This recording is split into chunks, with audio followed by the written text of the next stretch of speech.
ప్రతి భక్తుడు కూడా చేయవలసిన ప్రార్థన.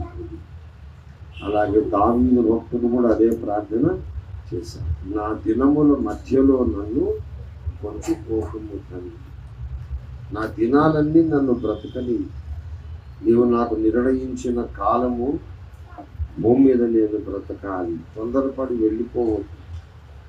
నేను తొందరగా వెళ్ళిపోదాం అని చాలామంది ఎప్పుడూ సాగు మాటలు మాట్లాడుతుంటారు. అది భక్తి అనుకుంటారు.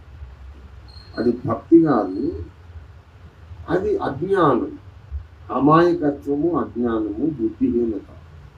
అలా మాట్లాడొద్దు. మేలు నొంగుచు అనేక దినములు బ్రతుక గోరువాడు ఎవడైనా ఉన్నాడా? మనకేం కోరిక ఉండాలి? మరణాపేక్ష కాదు, జీవాపేక్ష ఉండాలి. దేవుని స్తోత్రం. జీవాపేక్ష ఎందుకు? ఈ విందులు, వినోదాలు, ఆడంబరాలు, ఐశ్వర్యాలు, ఈ లోకంలోని సుఖాలన్నీ అనుభవించడానికి కాదు జీవాపేక్ష.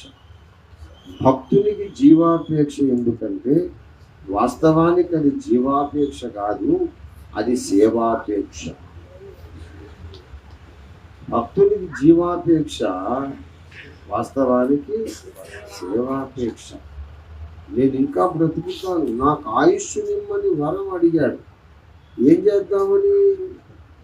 బాగా పంచభక్ష పరమాన్నాలు తిని లోకంలో సుఖాలన్నీ అనుభవించాలని కాదు. అప్పటికే ఆయన అన్ని ఎంత అనుభవించాలో అంత అనుభవించేశాడు, ఆయనకేం తక్కువ లేదు.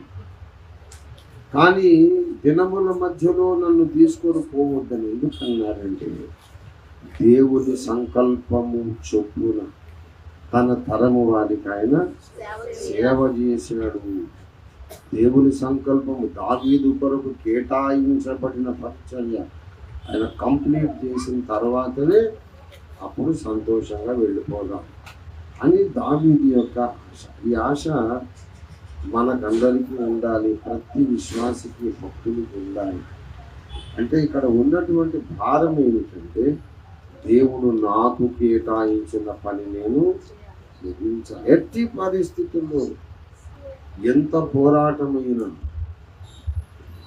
రాజుబాబు అన్నయ్య గారు ఒక చక్కని పాట రాశారు, ఎంత దూరమైనా, అది ఎంత భారమైనా యేసు వైపు చూడు, నీ భారం వెళ్ళిన తీరానికి చేరు. చాలా చక్కటి పాట కదా. ఎంత దూరమైనా, అది ఎంత భారమైనా, ఎంత దూరమైనా, అది ఎంత భారమైనా, యేసు వైపు చూడు, నీ భారమిల్ల తీరు. యేసు వైపు చూడు, నీ భారమిల్ల తీరు. తీరానికి చేరు. ఎంత దూరమైనా, అది ఎంత భారమైనా. చాలా సింపుల్ సాంగ్, 2 చరణాలేమో ఉంటాయి అంతే. చాలా అద్భుతమైనటువంటి కవ్వాలి టైప్లో రికార్డు చేశారు. చాలా బాగుంటుంది. రాజబాబు అన్నయ్య గారి పాట నాకు చాలా ఇష్టం, కోట్ల మందికి ఇష్టం అనుకోండి. అయితే ఎంత కష్టమైనా, ఎంత దూర భారమైనా, ఎంత కష్టమైన ప్రయాణమైనా, ఎంత కఠిన పోరాటమైనా, మనం మాత్రం ఒకటి గురి పెట్టుకోవాలి. ఏంటంటే, దేవుడు నాకు నిర్ణయించిన పని నేను చేసి ముగించాలి. అంతవరకు నన్ను భూమి మీద సజీవంగా ఉంచు, ఆరోగ్యంగా ఉంచు, ఐశ్వర్యంతో ఉంచు అని ప్రార్థన చేయాలి. మనం అడిగేది ఎందుకొరకు అడుగుతున్నామో దేవుడు మన హృదయ ఉద్దేశములను, హృదయ రహస్యాలను తెలుసుకుంటాడు. ఆయన మనం అడిగే ప్రార్థనలే కాదు, ప్రార్థన వెనుకున్న ఉద్దేశాన్ని కూడా చూస్తాడు. హిజ్కియా కూడా అడిగాడు, నన్ను బ్రతికించు తండ్రి అని. కానీ ఎందుకో చెప్పడు. అవును బ్రతికిస్తాను, ఏం చేస్తావు అంటే, ఏం చేయను అంటే బతుకుతానంతే. బతికితే ఏం చేస్తావు నన్ను అంటే, ఏం లేదు బతుకుతాను, బతకాలని ఉంది, అప్పుడే తీసుకుంటావా? నన్ను నీకొరికంటే యథార్థంగా సేవ చేస్తే అప్పుడే తీసుకుంటావా అంటే, సరేపో బ్రతికిపోమన్నాడు. ఆయన మాట అడగకపోయినా బాగుండు, ఘోరమైన పొరపాటు చేశారు. బబులోను రాజు సేవకులు వస్తే మన కోశాగారం అంతా చూపెట్టి ఖజానాలో ధన నిధులను చూపెడితే యెషయా ప్రవక్త వచ్చాడు. ఏం చూశారు అంటే నాకున్నదంతా నా సంపద చూశారంటే మంచిది, రాబోయే దినాల్లో అవన్నీ ఓడ్చుకుపోతారు వాళ్ళు. అంతేకాదు నీ పుత్ర సంతులు నపుంసకులుగా చేయడానికి బబులోనుకు తీసుకుంటారు. ఇట్లాంటి వాడు ఇంత ఘోరమైన శిక్షను ఇశ్రాయేలు మీదకి తెచ్చేవాడు. ఆ ముందు చెప్పినప్పుడు చిత్తం తండ్రి నన్ను తీసుకొని వెళ్ళిపోతే అయిపోదు. అసలు ఎంత బాగుండేది వెళ్ళిపోతే. మనం బ్రతకాలనే ఆశ కూడా మనకు ఉండాలి, దానికి సరైన ఉద్దేశం కూడా మనకు ఉండాలి. బ్రతకడం అవసరం, కానీ సరైన ఉద్దేశంతో మనం బ్రతకాలి.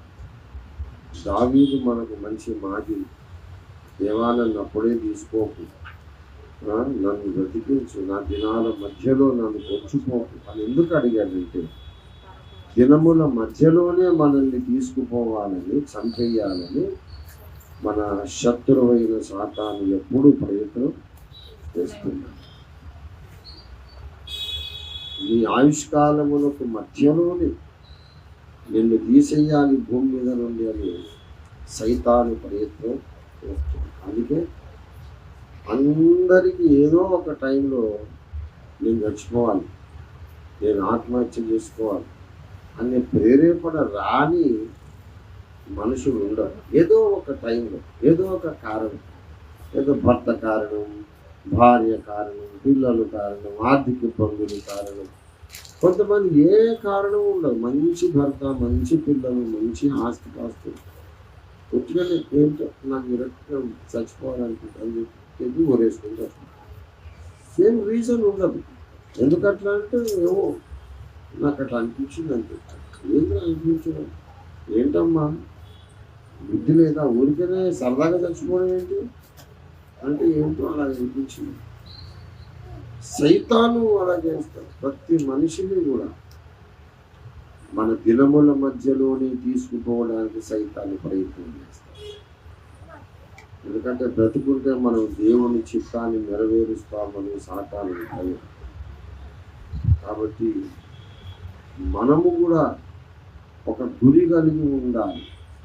మనం బ్రతకాలి, బ్రతికితేనే చాలది, దేవుడు అప్పగించిన సేవను ముగించాలి, లేఖనములను మనము నెరవేర్చాలి. దేవుని స్తోత్రం కలుగును గాక.